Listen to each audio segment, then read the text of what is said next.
15 days skin glow challenge आज हूँ day 14। नमस्कार। आपण जो तकिया शोचंती सही तकिया आपण पिंपल्स कारण हो पारे। आमे प्रतिदिन 7 ରୁ 8 घंटा तकिया उपरे शोई थाउ। समय सहित तकिया कभर रे तेल झाल मृत चर्मकोश और धूली जमी पारे।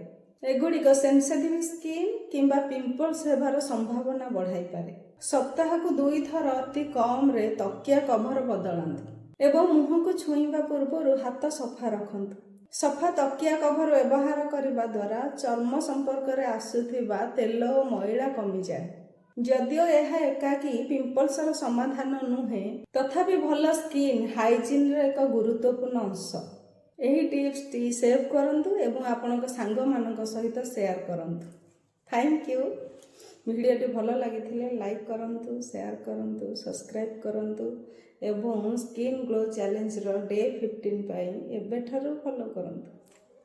Thank you.